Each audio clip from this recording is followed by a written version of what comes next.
Hello student, welcome back our YouTube channel academy for learner. इस video में आज हम पढ़ने वाले हैं correct use of some adjective. कुछ जो एडजेक्टिव होते हैं उनके हम सही प्रयोग जानेंगे कि हमें कैसे कहाँ पर कौन सा चीज यूज करना है। कई बार यह होता है कि हम गलत यूज कर लेते हैं। सबसे पहले हम समझेंगे सम और एनी का प्रयोग। तो यूज ऑफ सम और एनी, इन दोनों का अर्थ सेम होता है, इसलिए हमें बहुत कंफ्यूजन होती है कि कहाँ पे हमें सम का प्रयोग करना है और कहाँ पे हमें एनी का प्रयोग करना है। तो चलिए इसी डाउट को हम क्लियर करेंगे। सबसे पहले देखिए, सम और एनी का अर्थ कोई, कुछ और थोड़ा होता है, यानी कि तीनों मीनिंग होती है। कोई भी होता है, कुछ भी और थोड़ा भी, दोनों का मतलब एक ही होता है, यानी कि पर दोनों के प्रयोग में फर्क है। लेकिन जब हम इसका यूज करते हैं तो उसमें डिफरेंस होता है कि कहाँ पर हमें सम का प्रयोग करना होता है, कहाँ पे एनी का। तो देखिए, सम का प्रयोग अफर्मेटिव सेंटेंस में अनकाउंटेबल नाउन, यानी कि जिन्हें गिना नहीं जा सकता है, के पहले मात्रा यानी कि जिसकी क्वांटिटी है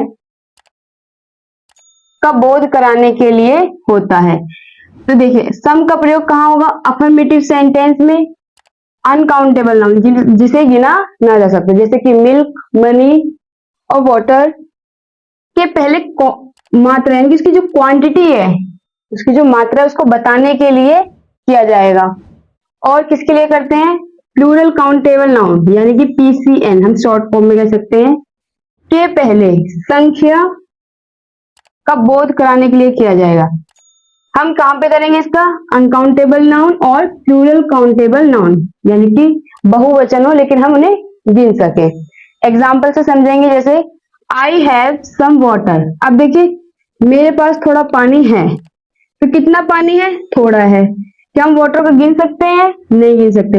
ये अनकाउंटेबल नाउन है, इसलिए यहाँ पे सम का प्रयोग हुआ। तो आपको हमेशा याद रखना है, जब अनकाउंटेबल नाउन हो और वहां पे थोड़े की इंग्लिश, कोई की इंग्लिश या कुछ की इंग्लिश लगानी है, तो आपको सम का यूज करना होता है। आई हैव सम फ्रेंड्स, मेरे पास कुछ दोस्त हैं।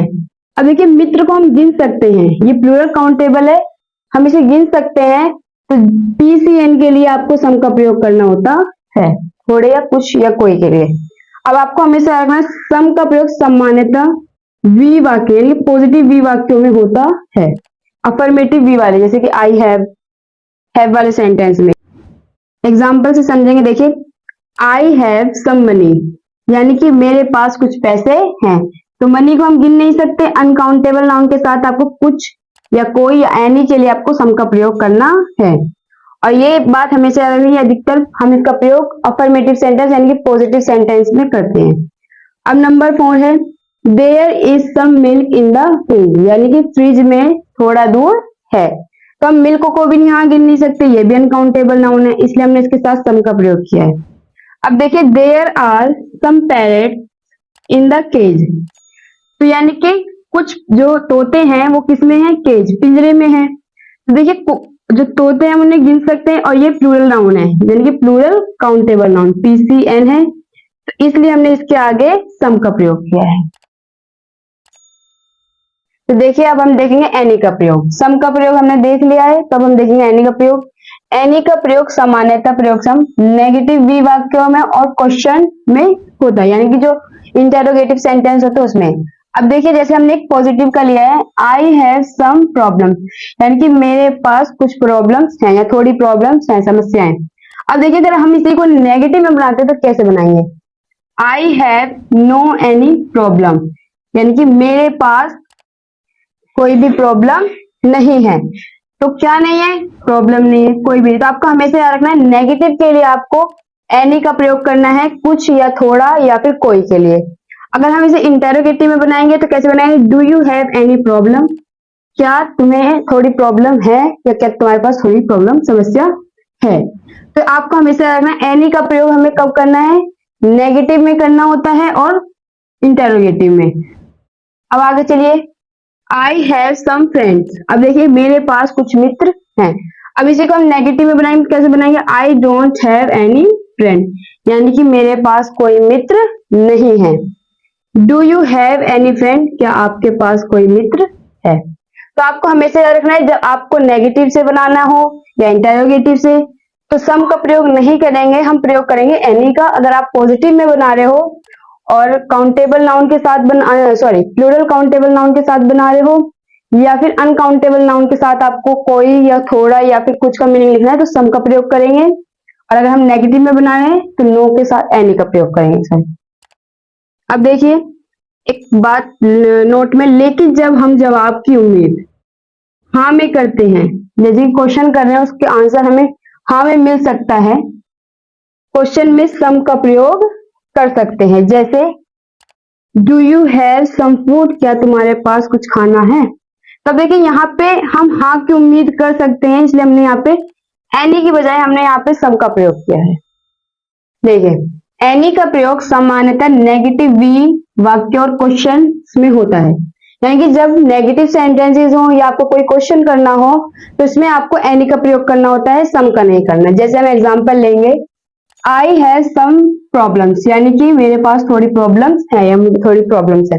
तो देखिए अब हमें इसे कैसे बनाना है, I don't have any problems, यानी कि I don't have any problem, मेरे पास कोई भी समस्या नहीं है। इसी तरह do you have any problem, क्या आपको कोई समस्या है। तो आपको हमेशा याद रखना है, जब इंटेरोगेटिव की बात हो या नेगेटिव की तो आपको एनी का प्रयोग करना है, कोई, कुछ और थोड़े के लिए। अब देखिए आई हैव सम फ्रेंड्स, मेरे पास कुछ दोस्त हैं। अब इसे हम नेगेटिव में लेंगे, I do not have any friend, यानी कि मेरे पास कोई भी मित्र नहीं है। इसी तरह इंटेरोगेटिव में do you have any friend, क्या आपके पास कोई मित्र है या क्या आपका कोई मित्र है। एनी का प्रयोग हमें करना है नेगेटिव में और इंटेरोगेटिव में, और सम का प्रयोग हम करते हैं पॉजिटिव में। अब देखिए लेकिन जब हम जवाब की उम्मीद, यानी कि जो हम क्वेश्चन कर रहे हैं उसका जो आंसर हाँ में करते हैं, तो भी क्वेश्चंस में सम का प्रयोग कर सकते हैं। जैसे do you have some food, क्या तुम्हारे पास कुछ खाना है। तो यानी कि यहाँ पे हम किस चीज की उम्मीद कर रहे हैं कि है, हाँ है। तो जब हम हाँ की उम्मीद करेंगे तो क्वेश्चन में सम का प्रयोग कर सकते हैं। और बच्चों आप हमेशा एक बात याद रखना, नॉट के साथ आपको कभी भी एनी का प्रयोग नहीं करना है, यानी कि नोट के साथ एनी का प्रयोग नहीं होता है। जैसे हमने यहाँ पे किया है I don't have any problem, तो यानी कि नॉट और बीच में हैव है, तो आपको हमेशा याद रखना है नॉट और एनी को एक साथ कभी भी नहीं लाना है। अब हम देखेंगे फ्यू और लिटिल का प्रयोग। फ्यू का प्रयोग कहाँ करना है और लिटिल का प्रयोग कहाँ करना है, दोनों का मीनिंग क्या होता है, और आ few, uh little, the few और द लिटिल में क्या डिफरेंस है वो जानेंगे। तो चलिए सबसे पहले हम फ्यू का देखते हैं। फ्यू का अर्थ कम होता है, यानी कि इसका मीनिंग है कम होता है। फ्यू का प्रयोग प्लूरल काउंटेबल नाउन के साथ होता है, यानी काउंटेबल जिन्हें हम गिन सकते हैं लेकिन वो प्लूरल होने चाहिए। जैसे books, days, people, boys etcetera. लेकिन लिटिल का अर्थ भी कम होता है, लेकिन लिटिल का प्रयोग अनकाउंटेबल नाउन के साथ होता है। जैसे rice, water, milk, money, food. ये इसलिए काउंटेबल है क्योंकि हम इनको एज अ काउंटेबल नहीं कर सकते, 1 राइस, 2 राइस या 1 वाटर, 2 वाटर, यानी कि 1 पानी, 2 पानी, हम इस तरह नहीं गिन सकते हैं, इसलिए अनकाउंटेबल है। और बुक्स जिन्हें हम ऐसे गिन सकते हैं 1 किताब, 2 किताब, ये काउंटेबल है। इसी तरह मनी भी अनकाउंटेबल नाउन होता है जिन्हें हम नहीं गिन सकते। जैसे कि मनी को हम कहते टाइम हम ऐसे नहीं कहेंगे 1 मनी, 2 मनी, इसलिए ये अनकाउंटेबल है। तो देखिए फ्यू का example, there are a few books on the shelf. कुछ किताबें यानी कि थोड़ी सी जो कम किताबें हैं वो कहाँ पे रखी हुई हैं, शेल्फ पर रखी हैं। ही स्माइल्ड जस्ट अ लिटिल, वह थोड़ा मुस्कुराया, यानी कि वो कितना मुस्कुराया, थोड़ा। तो जब बात कम की हो तो हमें काउंटेबल के लिए आ फ्यू, और जब अनकाउंटेबल हो तो उसके लिए कम के लिए आ लिटिल का प्रयोग करते हैं। अब देखिए he has a few good friends, यानी कि उसके थोड़े अच्छे मित्र हैं। सो ही इज हैप्पी, इसलिए वह खुश है। इसी तरह हम नेक्स्ट देखेंगे, there is a little milk in the refrigerator, यानी कि रेफ्रिजरेटर में थोड़ा दूध है। अब देखिए next, we stayed a few days in Paris, हम कुछ दिन यानी कि थोड़े दिन पेरिस में ठहरे। Would you like a little water, यानी कि क्या आप थोड़ा पानी लेंगे या थोड़ा पानी लेना चाहेंगे। तो जब आपको अनकाउंटेबल के लिए थोड़े का यूज करना है तो आप करोगे आ लिटिल का प्रयोग, और जब आपको काउंटेबल के लिए यूज करना है तो आप करोगे आ फ्यू का प्रयोग। जैसे डेज हम गिन सकते हैं, इसीलिए हमने यहाँ पर ए फ्यू का प्रयोग किया है, और फ्रेंड्स को भी हम गिन सकते हैं, इसलिए हमने आ फ्यू का प्रयोग किया है। बुक्स को भी हम गिन सकते हैं, आ फ्यू। हम स्माइल को नहीं गिन सकते हैं, तो इसीलिए हमने यहाँ पे आ लिटिल का प्रयोग किया है। इसी तरह हमने मिल्क को हम नहीं गिन सकते तो आ लिटिल का प्रयोग किया है, और वाटर को नहीं गिन सकते इसलिए हमने आ लिटिल का प्रयोग किया। अब हम देखेंगे इनमें डिफरेंस ए फ्यू में, फ्यू और द फ्यू में। देखिए ए फ्यू में संख्या में कम है लेकिन है, यानी कि इसका मतलब है कि चीज है लेकिन कम है पर है। इसी तरह फ्यू संख्या में इतना कम है कि ना के बराबर है, यानी कि बिल्कुल न के बराबर है। और द फ्यू का मतलब संख्या में कम है लेकिन निर्धारित है कि वो चीज है। इसी तरह लिटिल ए लिटिल यानी कि मात्रा में कम है, यानी कि क्वांटिटी उसकी कम है, और लिटिल में मात्रा में इतना कम है कि न के बराबर है, यानी कि इतना ज्यादा कम है कि वो ना के बराबर है। और द लिटिल मात्रा में कम लेकिन निर्धारित है, यानी क्वांटिटी में कम है लेकिन है। अब देखिए लिटिल में डिफरेंस और फ्यू में क्या क्या है। I have got few friends, यानी कि मेरे कुछ मित्र हैं, इतने कम है कि वो अकेला है। इसी तरह आई स्पीक लिटिल फ्रेंच, यानी कि वह थोड़ी सी क्या बोल सकता है फ्रेंच, जैसे कि 2-4 जो वर्ड होते हैं वो बोल सकता है, यानी कि I am sorry I speak little French, मैं बहुत कम फ्रेंच बोल पाता हूँ या बोलता हूँ। They have got few cake on the table, यानी कि उन्हें टेबल पर थोड़ा केक मिला, यानी कि इतना केक मिला कि ना के बराबर मिला। There was little time to finish my homework, यानी कि मेरे पास बहुत कम समय था अपना काम पूरा करने के लिए, यानी कि इतना समय था कि बिल्कुल ना के बराबर था। तो लिटिल का मतलब इतना होता है कि बहुत ही ज्यादा कम, और फ्यू का मतलब भी बहुत ही ज्यादा कम होता है कि जिन्हें ना के बराबर कहा जा सके। तो बच्चों अब हम डिफरेंस देखेंगे मच और मैनी। दोनों का अर्थ सेम होता है बट यूज हम कैसे करेंगे और कहाँ करेंगे वो देखिए। मच का अर्थ ज्यादा होता है तथा यह एक विशेषण है। आपको याद रखना है कि मच और मैनी दोनों एक एडजेक्टिव है जो नाउन की विशेषता बताते हैं।